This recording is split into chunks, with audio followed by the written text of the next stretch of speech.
আসসালামু আলাইকুম। প্রিয় ভাই ও বোনেরা, সকলেই কেমন আছেন? আশা করি সকলেই ভালো আছেন। কিন্তু আমি ভালো নেই। কেন ভালো নেই সেই ঘটনাটি আপনাদেরকে বলতে এসেছি। আমি একজন পর্দাশীল নারী। একটি ঘটনা আমার খুব মনে পড়ছে। আমি একজন মুসলমান পর্দাশীল নারী। আমার শ্বশুর, আমার স্বামী প্রবাসে। আমার শ্বশুর আমার সাথে কি করলো সেই ঘটনাটি আপনাদের কাছে বলতে এসে।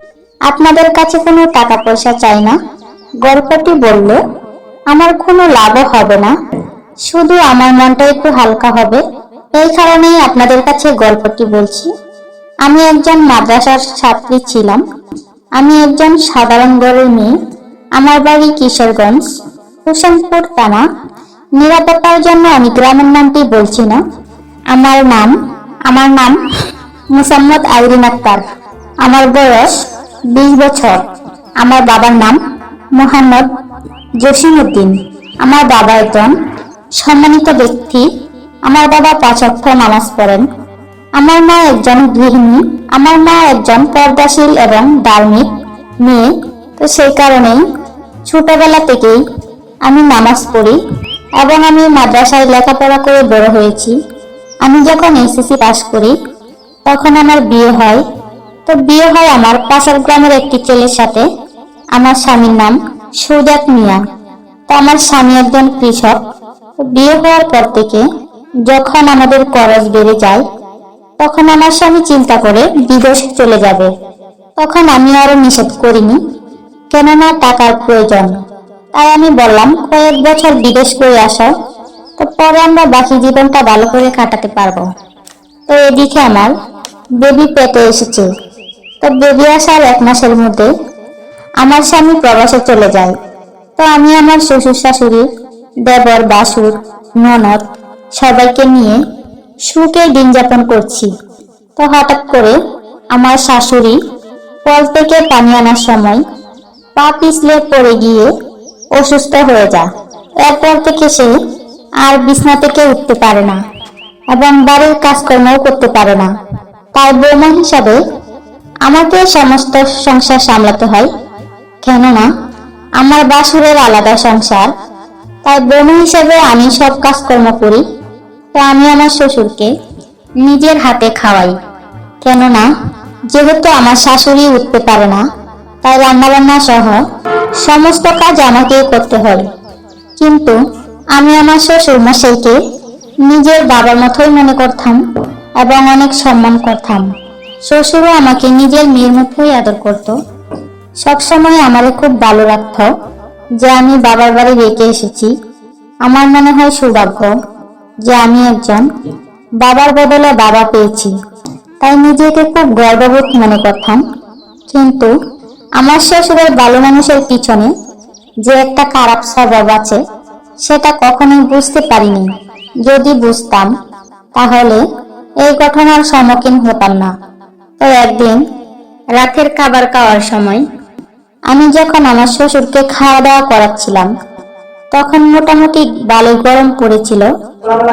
তাই আমি একটু খোলামেলা কাপড় পরেছিলাম, কেননা সবসময় নিজের বাড়ির মতোই থাকতাম। তাই সেদিন অন্যরকম ভাবে আর পর্দা করিনি।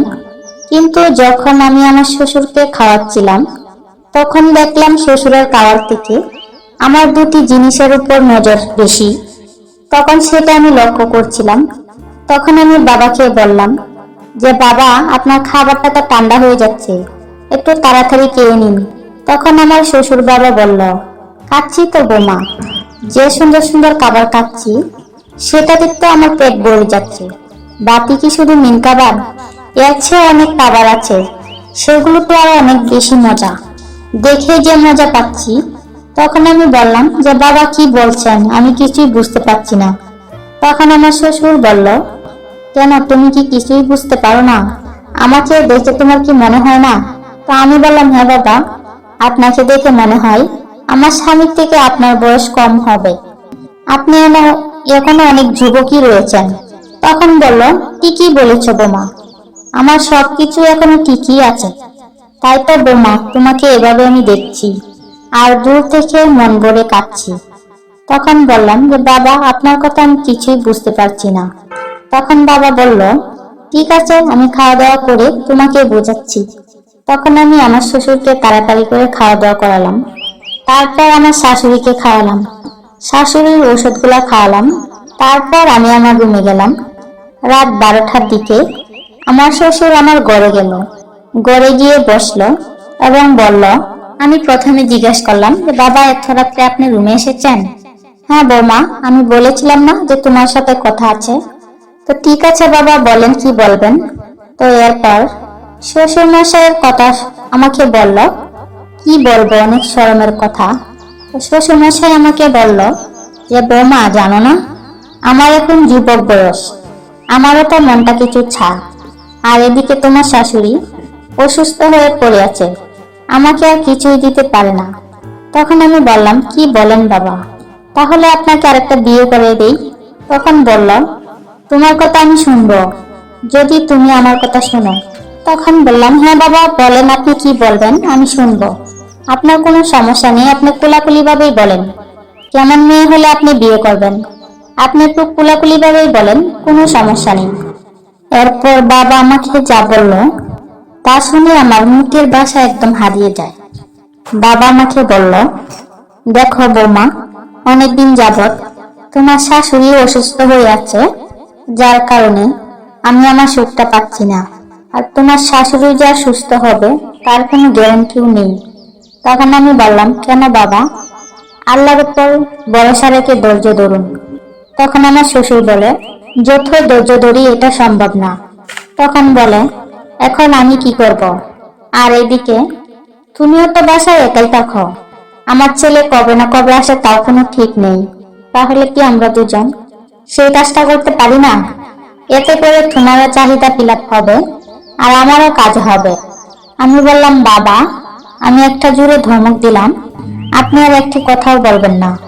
আপনি বাবা বাবার জায়গায় থাকুন।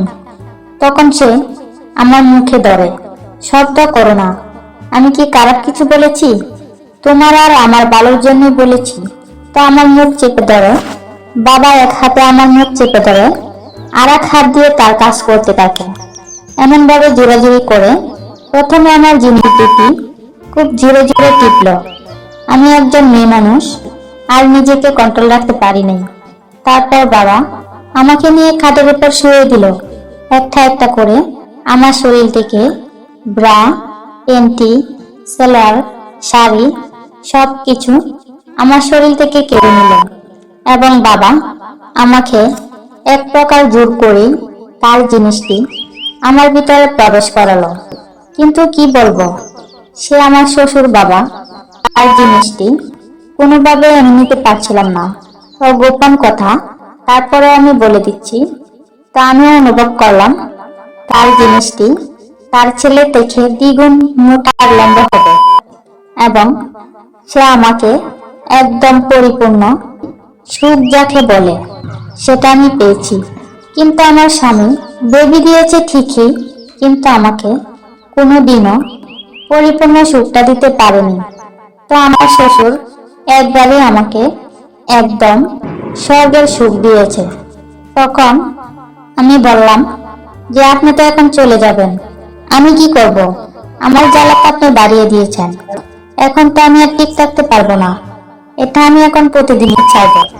তখন শ্বশুর মশাই বলল, কোনো সমস্যা নেই, আমি তোমাকে বিয়ে করব যদি তুমি চাও। তখন আমি বললাম, আমার ছাড়ার আর না ছাড়ার কিছুই নেই, আপনি যে পরিস্থিতি করেছেন এছাড়া আমার আর কোনো উপায় নেই। তখন আমরা ঢাকায় চলে যাই এবং সেখানে গিয়ে মগবাজার কাজী অফিসে দুজনেই বিয়ে করে ফেলি এবং থাকি নিয়ে এখন আমি সুখে সংসার করছি। তো আপনাদের কাছে একটি কথাই বলতে চাই, যারা এরকম ভাবে বাড়িতে বউ রেখে প্রবাসে চলে যান, তো আমি মনে করি আমার এই কথাগুলো আপনারা মনে রাখবেন। তো না হলে বউ রেখে যাবেন ঠিকই, আপনার থাকবে কিনা সেটার কোনো গ্যারান্টি নেই। 5 মিনিটের ব্যবধানে অন্যের ঘরে চলে যেতে পারে। তাই আমি সবাইকেই সাবধান করে দিচ্ছি, আর মা বোনদেরকেও বলছি, আপনারা কেউই এরকম শ্বশুরের পাল্লায় যেন না পড়েন, এরকম পরিস্থিতি যেন কেউ না হয়। আমি সবার কাছেই দোয়াই করি এবং আল্লাহর কাছে দোয়া করি এরকম ঘটনা যেন কারো না হয়। তো আমার এই কষ্টের কথাগুলো আপনারা শোনার জন্য আপনাদের সকলকে ধন্যবাদ। তো আমি ভিডিওটি এখানেই শেষ করছি। প্রিয় দর্শক শ্রোতা, আপনারা যদি এই চ্যানেলের ভিডিও প্রতিনিয়ত দেখতে চান তাহলে এখনই চ্যানেলটিকে সাবস্ক্রাইব করে দিন এবং বেল বাটন অল করে দিন। সকলকেই ধন্যবাদ।